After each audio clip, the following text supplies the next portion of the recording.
Sir Pithapuram ఆవిర్భావ సభ ఎలా అనిపిస్తుంది మీకు? పిఠాపురం ఆవిర్భావ సభ మా 12 సంవత్సరాల తర్వాత మేము గెలిచాము. ఫస్ట్ విషయం విజయకేతం చేసుకుంటున్నాం. భారీగా జరుగుతుంది, భయంకరంగా జరుగుతుంది. 10 లక్షల పైన ఉంటున్నారని మాకు తెలిసిన అంచనా. మేము ఇక్కడ తెలంగాణలో చేసుకుంటున్నాము. తెలంగాణలో అక్కడ పోలేని వాళ్ళందరూ ఇక్కడ తెలంగాణలో ప్రతి ఒక్క జిల్లాలోనూ ప్రతి ఒక్క రాష్ట్రంలో ఇక్కడ చేస్తున్నాము. ప్రతి ఒక్క డివిజన్లో చేస్తాము. ముఖ్యంగా ఈ కుంభమేళా జరుగుతుందన్న. పిఠాపురంలో కుంభమేళా జరుగుతుంది. 40 కోట్ల మంది వచ్చారు అక్కడ.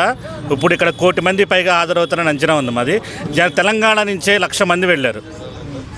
సో ఎక్కడ చూసుకున్నా అదరు అంటే వేరే ఊరి నుంచి కూడా వస్తున్నారు, 2 తెలుగు రాష్ట్రాలు కాకుండా. సో ఎలా అనిపిస్తుంది? చాలా అద్భుతం. ఎందుకంటే పవన్ కళ్యాణ్ గారు నేషనల్ కాదు, ఇప్పుడు ఇంటర్నేషనల్ అయిపోయారు. అండ్ వైసీపీ వాళ్ళ గుండెల్లో ఎలాంటి చప్పులు మోగితే వాళ్ళ పరిస్థితి ఏంటి ఈ ఆవిర్భావ సభ తర్వాత?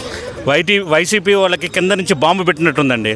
ఎందుకంటే కింద నుంచి బాంబు పెట్టేపటికి ఇదివరకు నాయకులు ఉన్నారు, కొంత నాయకులు, ఆ నాయకులు ఈ నాయకులు పేటరేగిపోయేవాళ్ళు. ఇప్పుడు ఎక్కడున్నారు వాళ్ళు? ఎక్కడున్నారు? కింద బాంబు పెట్టాడు అన్న. సో అంత పెద్ద కళ్యాణ్ గారు అంత స్థాయిలో ఉన్నప్పటికీ కూడా జగన్ గారు ఏదో ఒక మాట, సో ఆయన తక్కువ చేసి మాట్లాడాలనే మాట్లాడుతున్నారు. మొన్న కార్పొరేటర్కి ఎక్కువ ఇది అది అని, ఎమ్మెల్యేకి తక్కువ ఎలా చెప్తారు సార్? అదే మాట ఆంధ్రాలో ఊరుకున్నారు, కానీ తెలంగాణలో అంటే మాత్రం ఎమ్మడబడేవాళ్ళు. తెలంగాణ వాళ్ళు చాలా పౌరుషం గలవాళ్ళు. అది ఆంధ్ర జనాలకు కూడా చెప్తున్నాం, ఆంధ్ర ప్రజలకు చెప్తున్నాం, ఇలాంటివి ఊరుకోవద్దు, ఖండించాలా. మేమైతే ఇంటి చుట్టూరు ఉండేవాళ్ళం, తెలంగాణ వాళ్ళు తాట తీసేవాళ్ళు. సో ప్రజల కోసం ఆయన సొంత డబ్బులు కూడా ఖర్చు పెడుతున్నారన్న. అసలు ఏ నాయకుడు పెట్టాడు. సో ఎలా అనిపిస్తుంది అన్న మీకు? చాలా అద్భుతం. ఎందుకంటే ఆయన దగ్గర నేర్చుకోవాల్సింది చాలా ఉందండి. ఎందుకంటే ప్రతి పైసా కూడా ఆయన కష్టపడి సంపాదించింది.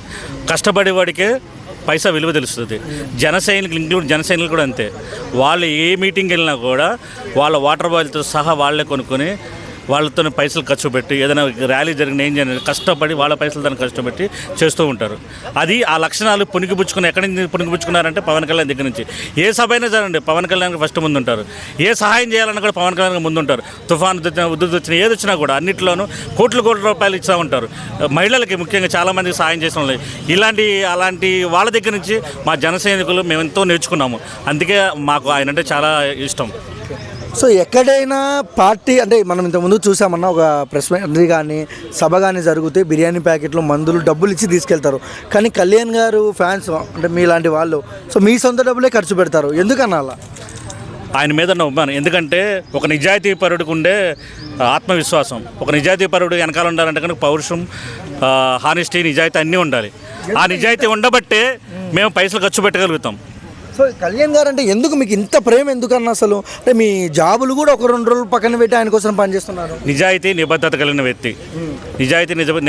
వ్యక్తి, సనాతన ధర్మాన్ని పాటించే వ్యక్తి, 10 మందికి సహాయం చేసే వ్యక్తి, మహిళలను గౌరవించే వ్యక్తి, ఇలాంటి వ్యక్తి ఉండాలి. అలాంటి వ్యక్తి పుణికిపుచ్చుకున్న వాళ్ళలో రాష్ట్రంలో కానీ దేశంలో కానీ ఎవరు లేరు.